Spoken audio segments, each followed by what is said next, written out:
Mais vraiment, moi, en tant qu'individu, à ce moment-là, j'étais dévasté, quoi. Et j'étais plus le même, en fait. C'est vraiment des choses qui sont destructrices pour l'existence, en fait.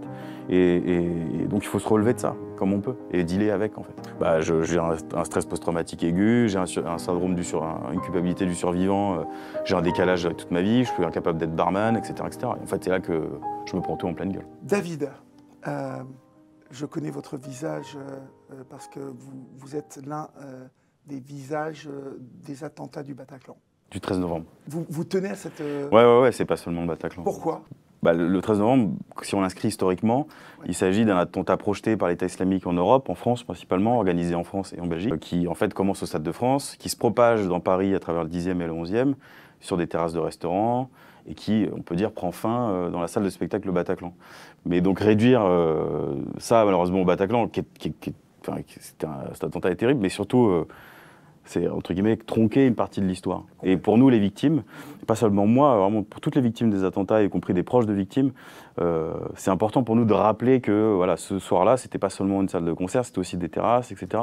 Au même titre que les attentats de janvier, qui sont en fait souvent appelés les attentats de Charlie Hebdo. Alors, on ne va pas réévoquer ces attentats qui ont été évoqués en détail partout, mais surtout, on va parler de vous et de votre reconstruction. Comment, d'abord, on sort dans les premiers jours, dans les premières semaines d'un événement aussi tragique que celui-là? En fait, c'est une bonne question et qu'on m'a rarement posée en vrai, parce que les gens s'intéressent plus souvent à ce qui se passe dedans. Mais maintenant, bon, les gens connaissent le Bataclan, le 13 novembre, tout ça. Ce qui est intéressant, c'est que tout de suite, donc dès la nuit du 13 au 14, on comprend, nous, en tant que victimes, moi j'ai compris qu'il y avait un pays qui s'était mobilisé pour nous accueillir notre parole, nos blessures, nos morts aussi. Et ont été mis en place plusieurs mesures, notamment la cellule de crise d'urgence médico-psychologique à l'école militaire, dans la mairie du 11e aussi, ou du 10e, pardon. Et donc ça, on l'accueille alors sans vraiment comprendre ce qui se passe. Et donc moi je termine tout de suite après être sorti du Bataclan dans une cour d'immeuble, par exemple, qui a été réquisitionnée. Où des habitants, je me rappelle bien de cette image, en arrivant dans la cour, de voir des multiprises en fait sortir des fenêtres et des téléphones portables branchés dessus, etc. Donc il y a tout de suite cette espèce d'élan de solidarité pour les victimes. Et ça se manifeste partout. Ensuite, je finis au 36 quai des Orfèvres. Au 36 quai des Orfèvres, c'est blindé de policiers, de gens, d'aidants qui sont là pour nous accueillir. Et ça se répète comme ça à plusieurs reprises jusqu'à la cellule d'urgence médico-psychologique. Et puis, ça c'est entre guillemets le paysage. Mais vraiment, moi, en tant qu'individu à ce moment-là, j'étais dévasté, quoi. Même si là, je maîtrise et tout, je peux parler bien et, dans le calme de ça, je peux dire que j'étais à ce moment-là vraiment très choqué déjà. Et j'étais plus le même, en fait. Et ce truc-là, c'est vraiment ce qui a été dévastateur pour moi. C'est-à-dire que en partant le 13 novembre de chez mes parents, parce que j'habitais en banlieue à Tismons, je pars de chez eux, je suis quelqu'un, donc un jeune rocker, barman, dynamique, avec des projets plein la tête, amoureux et tout machin. Et puis en fait, le lendemain, je ne suis plus du tout la même personne. Et justement, ce qui est dingue, c'est que le lendemain matin, le lendemain après-midi, quand je rentre chez mes parents, je suis vraiment au pied de l'immeuble de chez mes parents. Et donc nous, ma mère, moi je suis d'origine chilienne, donc ma mère était au téléphone, donc je suis vraiment au rez-de-chaussée, j'entends déjà ma mère au téléphone, ce qui est assez typique. Et j'ai l'impression d'avoir fait une connerie en fait. J'ai l'impression d'avoir fait une nuit au poste, voilà, d'avoir fait une bêtise quoi. Comme s'ils allaient m'engueuler. Et j'avais peur d'entrer chez eux quoi. Je me suis dit putain. Et finalement j'avais peur parce que je savais que ça allait raccrocher les wagons en fait. Et je savais que j'allais être plus du tout la même personne et que mon visage, mon apparence a été déformé, donc ils me verraient de cette manière-là. Et ça n'a pas loupé au fond. Mais ce qui est intéressant, c'est que quand j'arrive chez mes parents, c'est mon père qui m'accueille. Et je me sens enfin en sécurité quand je suis dans ses bras, quoi. Donc quelque part, ça a raccroché les wagons, mais ça m'a fait du bien. Et donc j'ai poursuivi comme ça les semaines durant, tant bien que mal, vraiment tant bien que mal, parce que ensuite j'ai été sous Atarax, donc un anxiolytique assez puissant, qui me permettait de pallier un peu les crises d'angoisse qui surgissaient. Et j'ai fait comme j'ai pu jusqu'à, entre guillemets, rencontrer ma psychologue, qui est encore ma psy aujourd'hui, qui bosse avec la police, et qui donc connaissait bien le terrain du stress post-traumatique, des victimes d'attentats, etc., même des prises d'otages, en fait, au fond. Donc ça, c'était important de trouver un spécialiste, et ça, les psychiatres de la cellule d'urgence médico-psychologique me l'ont dit tout de suite. Il faut trouver un allié professionnel vraiment avec les épaules. Et là, ma psy a été salvatrice. Ouais. Et dans votre cas, parce que j'ai souvent pensé à vous, Ok. comment est-ce qu'on travaille, sur quoi on travaille en urgence? Parce que vous avez été témoin de jeunes gens comme vous, et on imagine qui a été dans un concert ouais, bien sûr. à Paris, que ce soit à l'Élysée-Montmartre, au Bataclan ou n'importe où dans une salle parisienne, qu'on imagine tout sauf ce que vous avez vu et vécu. Qu'est-ce qu'on va toucher? On travaille sur la reconstruction. Est-ce que ce sont les images sanglantes, la mort de jeunes gens qui ont votre âge et parfois plus jeunes? Est-ce que c'est le choc de l'attentat, la peur de mourir ensuite, parce que on sait que vous avez vécu plusieurs heures aux côtés de 2h47, ouais. 2h47 aux côtés de gens qui à tout moment pouvaient vous enlever la vie. En fait, on travaille pour, en urgence. Justement, en fait, il y a l'urgence. Pallier à l'urgence, c'est quoi? C'est faire en sorte que les premiers symptômes soient traités le plus rapidement possible. Donc, typiquement, les cauchemars, ce qu'on appelle, les psys appellent les reviviscences. Donc, c'est le fait de revivre les choses au présent. Donc, ça m'arrivait régulièrement. Et donc, tout ça passe par, dans le cas d'un travail psychothérapeutique avec une psychologue, par une déconstruction de ce qui s'est passé durant l'attentat. Mais dans mon cas, c'est encore différent et c'est un peu plus aigu dans le sens où la proximité des terroristes et donc la proximité de la mort a créé une situation de danger qui était répétée. Je disais hier que moi j'avais été motard, j'ai eu des accidents de moto. Bon, quand on a un accident de moto, on a peur de mourir, mais c'est très rapide, quoi. Ouais. Là, il y a cette proximité de la mort et cette mise en danger pendant 2h47 a fait que la situation aiguë, elle s'est répétée à de nombreuses reprises. Et donc la psy a dû faire j'imagine en tout cas, faire une espèce de mapping de quels moments étaient les plus durs. Et donc on a isolé comme ça des espaces. Typiquement, moi, il y a des images assez connues où on voit des gens qui sont pendus à la fenêtre du passage Saint-Pierre-Amelot, du Bataclan au passage Saint-Pierre-Amelot. Je suis une de ces 3 personnes et donc c'est ce moment-là qui a été un moment vraiment très fatidique pour moi. Il a fallu que je le déconstruise. On en a beaucoup parlé. On a parlé de ce que j'ai abandonné à ce moment-là. Est-ce que j'étais prêt à mourir? Mais pourquoi à ce moment-là? Qu'est-ce que j'ai abandonné? Quels sont mes regrets, etc. Donc il a fallu reprendre l'histoire à contre-courant. Et c'était ça le plus difficile, c'est qu'il a fallu revivre à chaque fois, en parlant avec elle, en déconstruisant, tout en vivant en même temps. C'est ça le plus dur. C'est que cette histoire-là, elle vivait dans le cabinet de la psy, mais elle vivait aussi à l'extérieur. Et c'est là où plein d'autres choses entrent en compte. Moi, quand je sors du Bataclan et que je vois en effet ces jeunes qui ont été abattus, que j'ai entendu mourir beaucoup plus tôt, je me dis, moi j'ai passé 2h47 avec eux, pourquoi je suis encore là en fait? Ouais. Et ça, c'est une des questions existentielles qui gravitent autour de nous, et pas seulement moi. C'est tous les gens qui ont vu la fosse, c'est tous les gens qui ont vécu le Bataclan. Mon pote Arthur, il est parti assez vite, mais malheureusement, sa vie est vraiment très abîmée aujourd'hui de ce qu'il a vécu, et notamment parce qu'il s'est enfui. Et cette culpabilité du survivant, elle nous hante en fait. Elle nous hante parce qu'elle va interroger un truc, on se dit mais on est lâche, est-ce qu'on a participé? Dans le cas des otages, c'est encore différent. Est-ce qu'on n'a pas collaboré un peu, etc., etc. Donc il y a plein de sujets comme ça qu'il a fallu qu'on déconstruise, qu'on décomplexifie aussi pour tout simplement se dire ouais mais j'avais pas le choix finalement par exemple. La suite, les survivants, vos amis d'aujourd'hui, ça a eu une importance aussi capitale dans cette réappropriation de la vie. Ouais. Avec toute sa splendeur, avec cette notion de vie. Ouais, justement, en fait, donc on s'appelle les potages. Donc c'est un groupe de 7 potes qu'on a formés après les attentats. Ça fait partie des 11 personnes avec qui on a été pris en otage dans ce petit couloir du Bataclan. Oui. Et cette quête, c'est pas moi qui l'ai initiée à la base, c'est mon pote Stéphane Toutlouillan qui lui, pareil, a été pris en otage comme moi, on se connaissait pas. Et donc Steph, ce soir-là, il entend un des 2 terroristes m'adresser une question. Il me demande ce que je pense de Hollande, de François Hollande, etc. Je réponds, je suis pas français. Donc le terroriste me dit, mais t'es d'où? Je lui dis, je suis chilien. Et en fait, cette histoire en cache une autre, c'est que Steph était à côté de moi à ce moment-là, et il se dit, putain, c'est un délire. Et pourquoi il dit ça? C'est parce que ses 3 filles sont chiliennes et que son ex-femme était chilienne en fait. Et au moment où il entend ça dans le Bataclan, il se dit, mais c'est pas possible. Donc quand il en sort vivant, il se dit, mais je dois retrouver la trace de ce mec. Je dois savoir qui c'est, je veux raccrocher les wagons avec lui, je veux me reconstruire à ses côtés, quoi. Vous êtes retrouvé facilement? Et en fait, c'est lui qui est venu me chercher, à tel point, alors via son ex-femme qui connaît un peu l'ambassadeur, le consul du Chili à Paris, il y a toute une quête autour de moi, et finalement, un jour, je sortais de la cellule de crise à l'école militaire, et j'ai mon téléphone qui sonne dans ma petite Twingo, là. Et j'étais avec mon frangin et en fait le téléphone affiche un numéro masqué, donc je réponds. Et en fait j'ai un mec au téléphone qui me dit c'est Interpol. Est-ce que vous êtes bien monsieur Fritz Oettinger? Je lui dis bah oui. Et il me dit bah il y a quelqu'un qui vous cherche. Et ce quelqu'un était pris en otage avec vous, etc. Donc il me raconte. Et en fait c'était eux qui recensaient un peu les victimes étrangères à ce moment-là.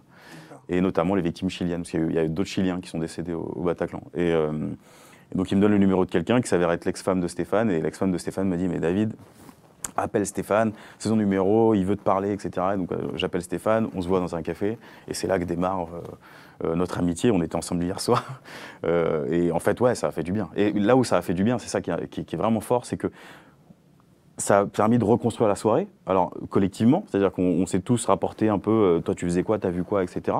Dans un premier temps, c'était vachement ça. Et en fait, à la fin, une fois qu'on a vraiment traité ça, aujourd'hui on n'en parle vraiment plus du tout. Ouais. On a construit plein de nouveaux souvenirs, donc on se voyait, on buvait des coups, on jouait de la guitare, on chantait, machin et tout, parce que finalement on était au même concert, donc j'imagine qu'on avait les mêmes goûts.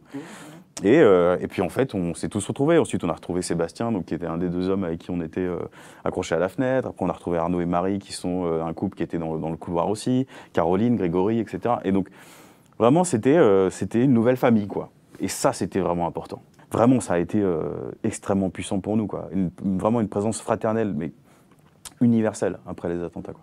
Est-ce que dans la reconstruction, il y a aussi un besoin de comprendre ceux qui sont à l'origine? Est-ce que c'est important aussi dans la reconstruction de comprendre le trajet de ces gens-là? Je pense que la victime, déjà, elle subit pas mal.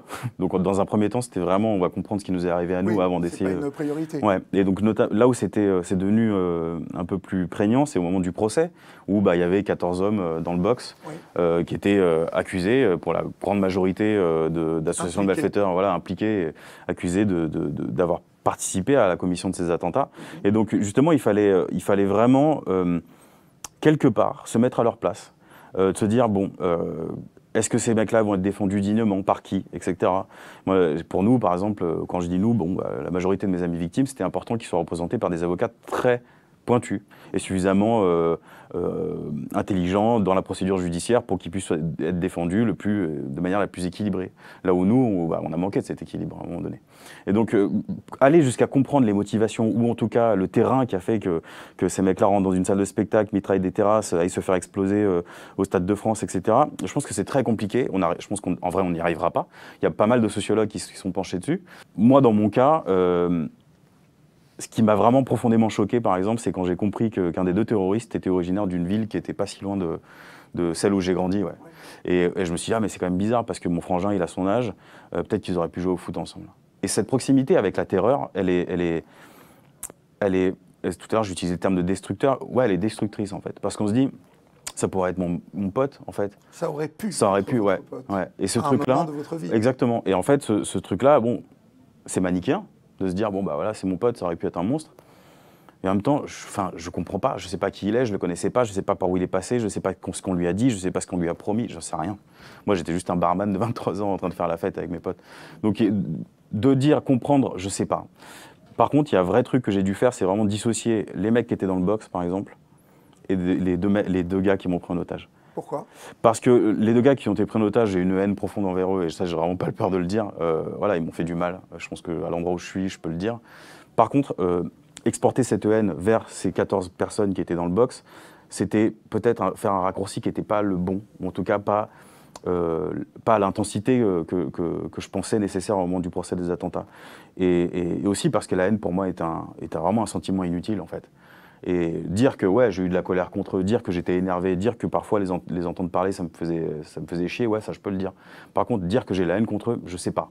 Je sais pas. Je dis pas que je l'ai pas, je dis juste que je sais pas. Mais quand je suis sorti du procès des attentats, j'en suis sorti changé, et aussi parce que j'étais face, entre guillemets, aux gens qui ont participé et qui m'ont fait du mal, à un moment donné.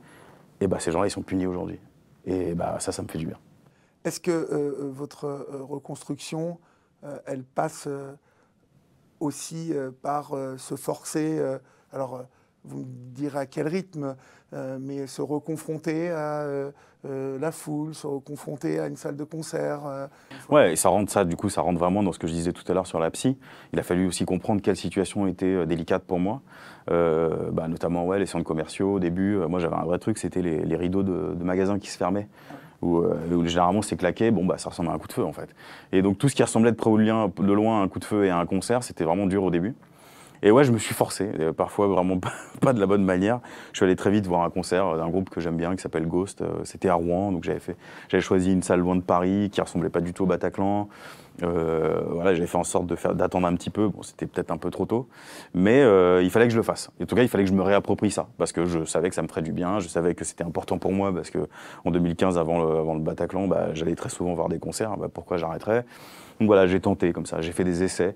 Je dis pas que c'était bien à chaque fois. J'ai fait une énorme crise d'angoisse à la première édition du Download Festival en juin 2016, je crois. Enfin voilà, j'ai tenté des trucs. Je me suis cassé la gueule et j'en ai souffert de ça, en fait. Je me suis dit, putain, voilà, ça fait un moment que j'attendais ce concert, ce festival.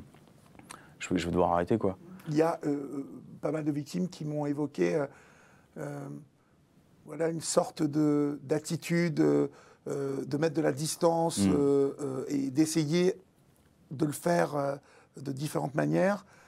Et j'ai discuté avec une photographe de rock and folk, je ne sais pas si vous la connaissez, mais elle m'évoque plusieurs semaines et plusieurs mois où tout le monde lui dit « mais comment tu vas ?»« Ça va, c'est cool, tout va bien », comme vous avez dû dire à vos parents d'ailleurs en rentrant, il me semble, vous avez entendu dire ça. Et finalement après... quelques mois après, un effondrement. Ah ouais, mais c'est sûr. Et pratiquement toutes les victimes sont passées par ce stade-là. Ouais, très souvent. Ouais. Il y a eu une sorte de période de déni qui est assez similaire à une vie un peu automatique. On essaie de revenir à ce qu'on était avant. Oui. On se dit, je vais continuer de bosser, je vais continuer d'aller voir des concerts, je vais continuer machin. Sauf qu'au bout d'un moment, la réalité nous rattrape. Moi, ça m'a rattrapé. J'étais au Chili, j'avais préparé un trek en Patagonie, un truc de dingue et tout, hyper engageant. Sauf que j'étais ni préparé physiquement, ni mentalement pour être tout seul à 14 000 bornes de Paris. J'avais beau être chilien, ça changeait rien, quoi. Et donc j'arrive là-bas, je fais crise d'angoisse sur crise d'angoisse, j'abandonne, du coup.